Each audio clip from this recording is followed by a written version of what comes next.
Hello, this is Michael Moss. Heather Cox Richardson is traveling today, and her travel arrangements did not allow her time to read today's letter, so I will be reading it in her place. August 2nd, 2025.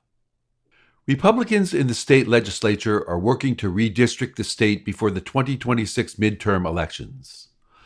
Although state legislators normally redraw district lines every 10 years after the census required by the Constitution, President Donald J. Trump has asked Texas Republicans to redistrict now, mid-decade, in order to cut up 5 districts that tend to vote Democratic and create districts Republicans will almost certainly win. 5 additional seats will help the Republicans hold control of the House of Representatives, despite their growing unpopularity. Trump is urging other Republican-dominated state legislatures, those in Florida, Indiana, Missouri, New Hampshire, and Ohio, for example, to do the same thing. "We're going to get another 3 or 4 or 5 in addition," Trump said to reporters about House seats. "Texas would be the biggest one, and that'll be 5. Shane Goldmacher and Nick Corasaniti of the New York Times note that voters are reduced almost to bystanders, as Republicans essentially admit to trying to determine the outcome of Texas races long before the elections are held. A person close to the president told Goldmacher and Corasaniti that the White House strategy is maximum warfare everywhere, all the time. Trump and the Republicans would not be trying to rig the system if they thought they could win a majority of voters. Carving districts to either crack political opponents into different districts or pack them into a single district is called gerrymandering, after Elbridge Gerry, an early governor of Massachusetts who signed off on such a scheme, even though he didn't like it. Parties have always engaged in gerrymandering, but computers make it possible to carve up districts with surgical precision. The extreme gerrymander Texas Republicans are attempting is coming on top of partisan gerrymanders already in place. As journalist David Daley explained in his book, The True Story Behind the Secret Plan to Steal America's Democracy. After Democrat Barack Obama won the presidency in 2008, Republican operatives worked to make sure he had a hostile Congress that would keep him from passing legislation. To push a plan they dubbed Operation Red Map, which stood for Redistricting Majority Project, they raised $30 million, mostly from corporations, to buy ads and circulate literature that would convince voters to elect Republican state legislators in 2010. The legislatures elected in 2010 would get to redistrict their states with maps that would last for a decade. The plan worked. After the 2010 election, Republicans controlled the key states of Florida, Wisconsin, North Carolina, Ohio, and Michigan, as well as other smaller states, and they redrew congressional maps using precise computer models. In the 2012 election, Democrats won the White House decisively, the Senate easily, and a majority of 1.4 million votes for House candidates. But Republicans came away with a 33-seat majority in the House of Representatives. Gerrymandering doesn't just weigh the scales of an election toward one political party. It also depresses turnout for the opposing party. If you know your candidate is going to lose, why bother to vote? In one heavily gerrymandered North Carolina district in 2024, Democratic candidate Kate Barr worked to call attention to gerrymandering by using the campaign slogan, "Kate Barr can't win." Sometimes the opposing party doesn't even bother to run a candidate. Meanwhile, the party with a lock on the district gets more radical, as candidates have to worry about being primaried by someone more extreme than they are, rather than about attracting centrist voters that in a fair district they might lose to an opposing party's candidate. Trump is also confronting his unpopularity by trying to cement his power in the federal courts.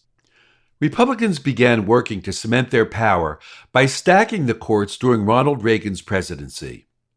Reagan's Attorney General, Edwin Meese, deliberately politicized the Department of Justice in an attempt, as he said, to institutionalize the Reagan Revolution so it can't be set aside no matter what happens in future presidential elections. On July 20th, Trump demanded the Senate abandon its long-standing tradition of so-called blue slips, an informal process by which a senator from the minority party can effectively block a judicial nominee proposed for their state.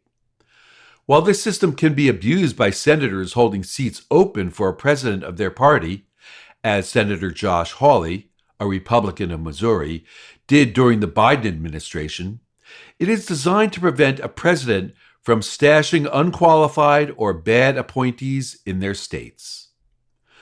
Benjamin S. Weiss of Courthouse News noted that Democratic New Jersey Senators Cory Booker and Andy Kim used the system to prevent Trump's lawyer and advisor, Alina Habba, from consideration to be the U.S. Attorney for the District of New Jersey.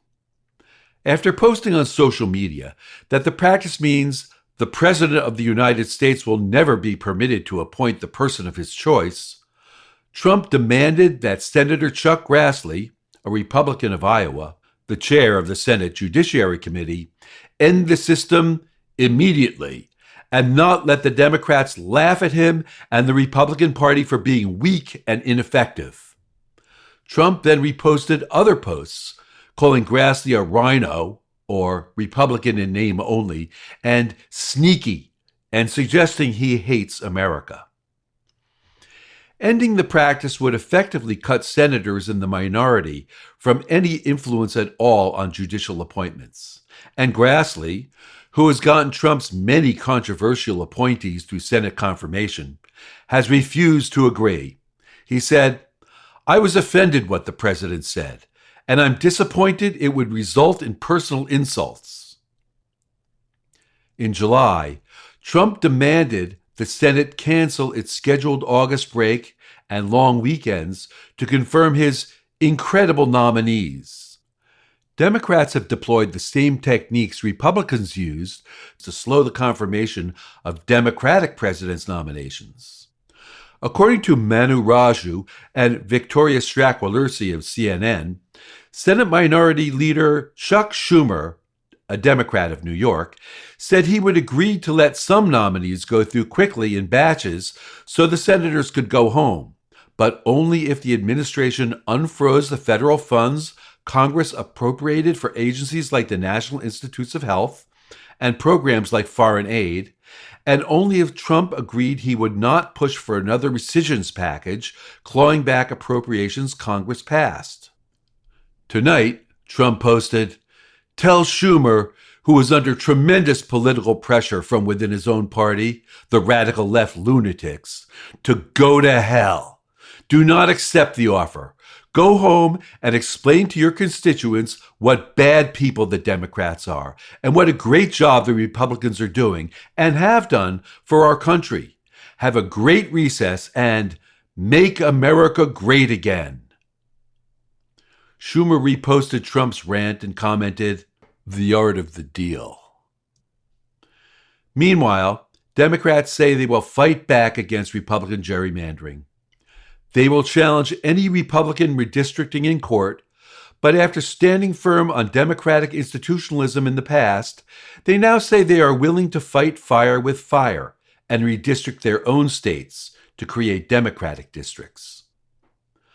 What the Republicans are doing is so un-American, and it's a constant threat to our democracy, Wisconsin Governor Tony Evers said.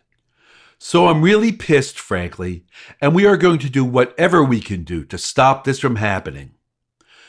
Governors Kathy Hochul of New York and J.B. Pritzker of Illinois are weighing options for redrawing maps in their own states. This will be more difficult for them than for Republican states because Democratic states tend to use independent, citizen-led redistricting commissions rather than partisan systems. California Governor Gavin Newsom posted on social media, "Trump is so scared of the American people holding him accountable for his catastrophic actions, he wants Republicans to rig the 2026 elections for him." Newsom pointed out that it would be easy for California to eliminate its Republican-leaning districts altogether, getting rid of 9 Republican seats. He posted on social media, "Game on."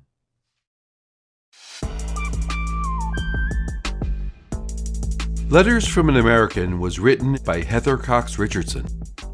It was produced at Soundscape Productions, Dedham, Massachusetts. Recorded with music composed by Michael Moss.